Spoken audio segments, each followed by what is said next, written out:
Buying your first home can be overwhelming, but what if I told you that having a realtor in your corner telling you things that no one else is going to tell you, saving you hours of research and agony searching online, was the way to go?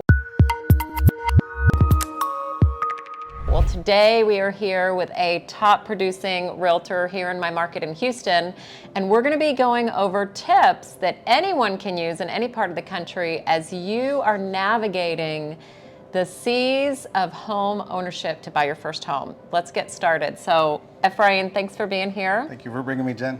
Yeah, so you've been in real estate a while. You're part of a really big group, so he has the benefit of having not only the people that he helps, but the big, amazing group that you're with. So y'all have a lot of just great information. Oh, yes, we do. Yes, we do. The Bridge Group, it's an amazing team. Yes. Yeah, awesome. And we'll put their information down below in case you're in Houston, you want to chat them up. But we are going to ask some questions today. Well, we have a top realtor right here to tell you exactly what you need to know and be asking as you're interviewing your realtor, whatever market you're in. So the first thing I want to ask you, Efrain, is buying the right home.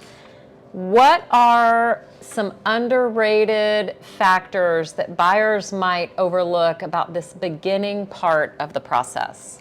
So I would say, some of these people did go out, they start shopping, but they haven't even gotten pre-approved yet. Yeah. So we need to know, what is their buying power? What's their price range?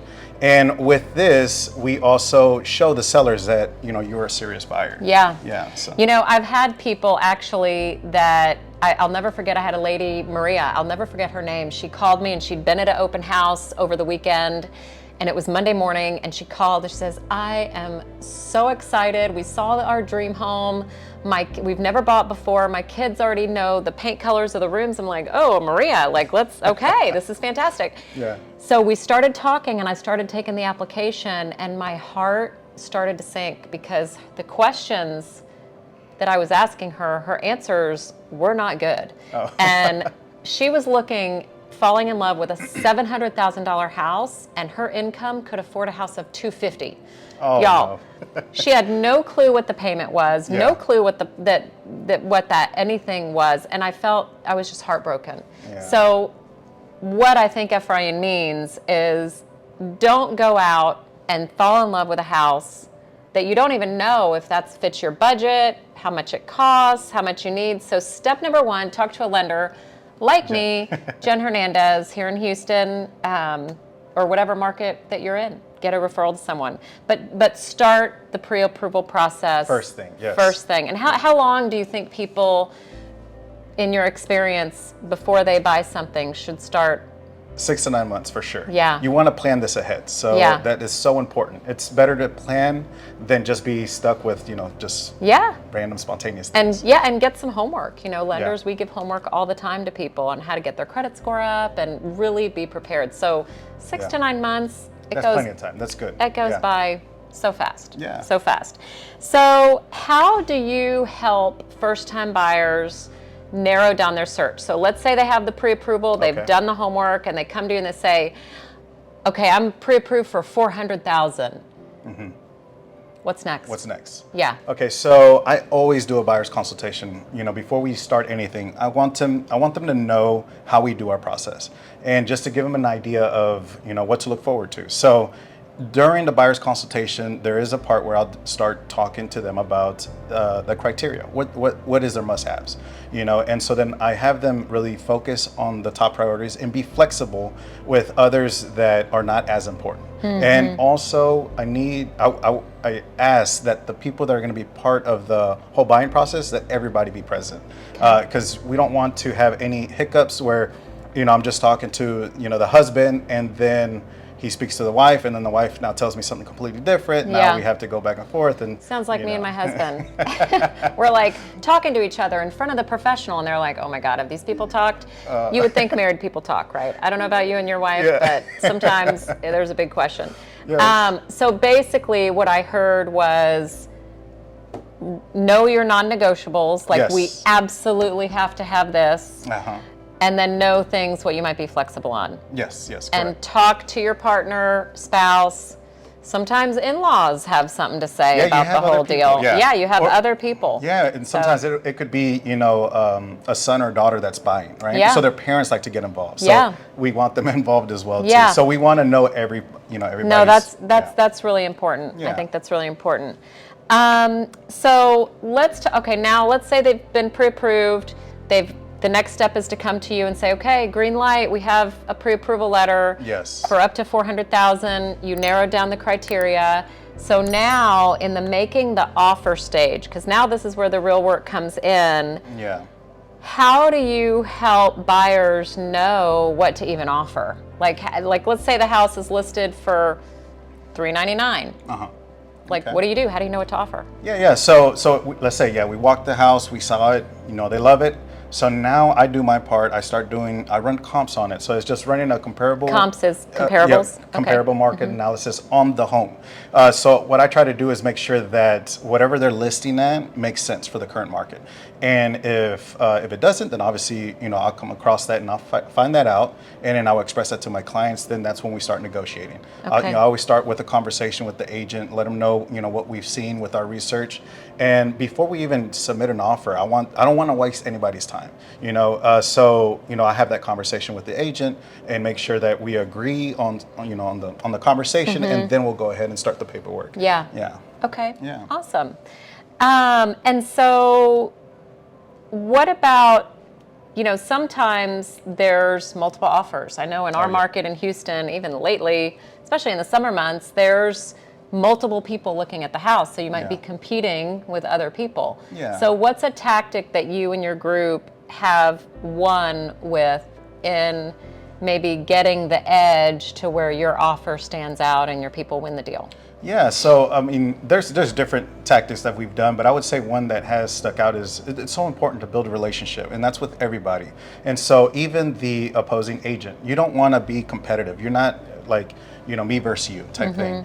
So it's all about finding getting our clients the win. We both want the win. So it's talking, negotiating, building that conversation, having that building a rapport with that agent, and that's always benefited us. That's a very strong tactic that we use.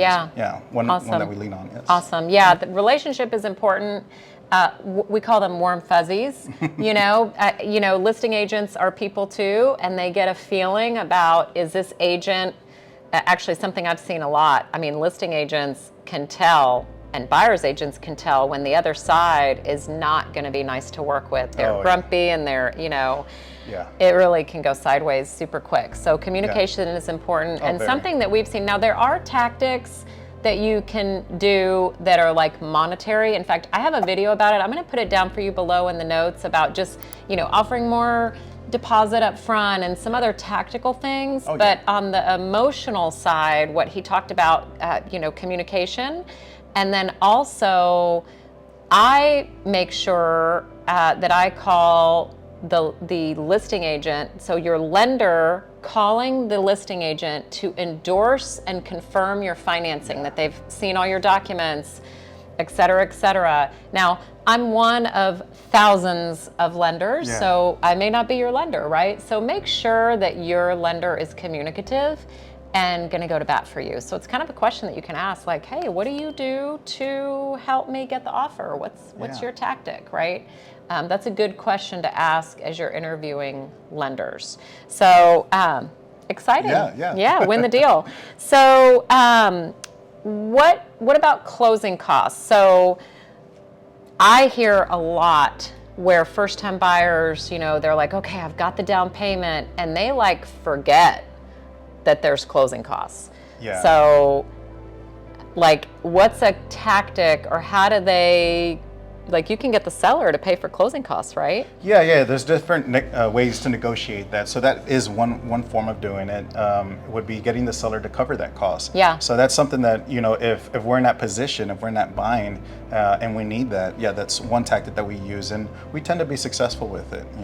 So I also have another video about that. I'm going to put that in the notes down below in the description about the realtor helping you approach the seller with closing costs. Now, the first thing that you need to know, and why it's so important to talk to the lender, is what are your closing costs? Now, I'm not going to go over that in the video here just because people all over the country and all over the world actually watch my videos. So different in different places. Yeah.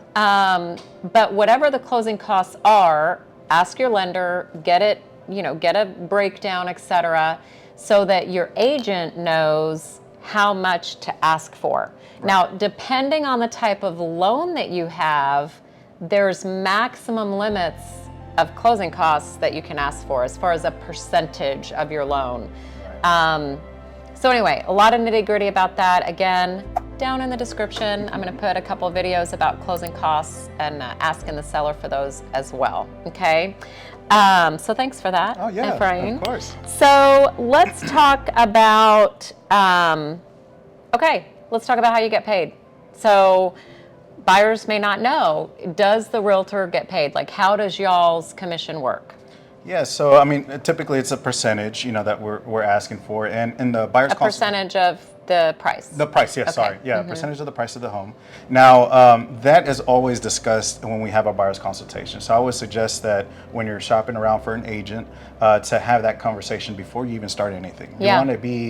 You want to understand the whole process. You want to know what you're getting into, and if you're going to have to come out of pocket, how much is it going to be? So these are important conversations to have with your agent. So what's the norm? I mean, does the buyer always have to come out of pocket with the fee? Not at all. Typically, it's always been common practice for the seller to pay for the buyer's agent. Now, that's not always the case, but there's negotiations there. So that's where, as your agent would come in, and if the buyer can only cover, let's say, 1%, right? So then I'm gonna renegotiate, with the seller just covering 2%. And again, that's building the relationship with the agent to try to convince, the seller, hey, look, these are serious buyers. They really want to get this home.